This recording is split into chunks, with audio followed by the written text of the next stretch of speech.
जी, नेत्रदान पखवाड़ा ये 36वां नेत्रदान पखवाड़ा है। इसका मकसद ये है कि जनता के बीच में नेत्रदान को बढ़ावा दिया जा सके। इसका कारण ये है कि भारत देश में करीब 22 लाख लोग ऐसे हैं जो कि पुतली की बीमारी से पीड़ित हैं और 1 लाख ट्रांसप्लांट प्रति वर्ष होना चाहिए, ऐसा गवर्नमेंट का टारगेट है। लेकिन 2019 में सिर्फ 25,000 ट्रांसप्लांट हुए। और गवर्नमेंट का एक और डाटा है जो यह कहता है कि 7 डेथ पर 1000 पॉपुलेशन होता है, मतलब 1 करोड़ डेथ प्रति वर्ष होता है।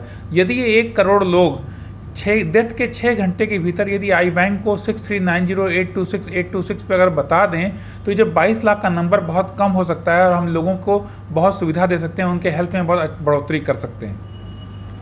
नेत्रदान है क्या और ये कौन कौन लोग कर सकते हैं? नेत्रदान में 1 साल से लेकर के 1 साल से उम्र से बड़े 90 तक 100 साल तक 103 साल तक के लोग भी कर सकते हैं। और चाहे उनको आँख का ऑपरेशन हो रखा हो वो भी कर सकते हैं, डायबिटीज़ हो, ब्लड प्रेशर हो, वो सभी लोग कर सकते हैं। कार्निया क्या है? पुतली एक ऐसी स्ट्रक्चर है आँखों का जो कि रेज को फोकस करता है रेटिना के ऊपर। चूँकि ये सफ़ेद होता है, ट्रांसपेरेंट इसका होता है, तो कई बार बीमारी के वजह से, माल न्यूट्रिशन के वजह से, चोट लगने की वजह से सफ़ेद हो जाता है। तो जो नंबर हमने 22 लाख का बताया वो नंबर वही नंबर है जो ये ट्रांसपेरेंट स्ट्रक्चर उनका जो है वो वाइट हो गया है और वो पुतली रेज पास नहीं हो पा रही है, तो हमको उसको पुतली बदलने की ज़रूरत है। कार्निया कितने दिनों तक हम सुरक्षित रख सकते हैं? पुतली को हम लोग जब भी जिस भी डिजीज़ आदमी से लेकर के आते हैं उसको हम 14 दिन तक अपने पास आई बैंक में लाके सुरक्षित रख सकते हैं। और उनको हम मतलब कि अपनी जो वेटिंग लिस्ट होती है उस वेटिंग लिस्ट में हम लोग जो इमरजेंसी के पेशेंट होते हैं, बच्चे होते हैं और जिनकी दोनों आँखें पुतली ख़राब होती हैं और जो सिंगल आई ऑपरेटर हैं उनको फिर हम लगाते हैं। जैसे पुतली जैसे दान देना है किसी को, उसको कैसे क्या करना है?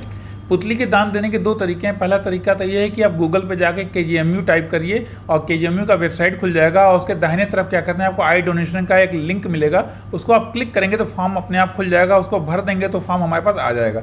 दूसरा और एक और कारगर तरीका है कि जहाँ पे भी डेथ हो रही है, हम सभी लोग सामाजिक प्राणी हैं, डेथ में जाते हैं, जहाँ पे भी डेथ हो रही है वहाँ पे हम जाकर के उन लोगों को कन्विंस करें, उनको समझाएं कि भाई आप डेथ के बाद या तो बॉडी को जला दोगे या दफना दोगे, लेकिन आप एक छोटे से निर्णय से आपके परिवार के जो व्यक्ति जो इस दुनिया में नहीं है उसका एक अंश उसके जाने के बाद भी इस दुनिया में रहेगा, वो संसार को देख सकता है और इससे बड़ा सुकून और अच्छाई की बात नहीं हो सकती।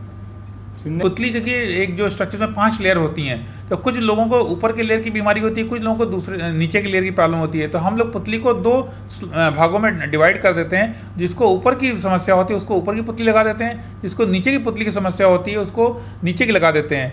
तो कहने का मतलब यह हो कि एक आदमी 4 लोगों का भला कर सकता है।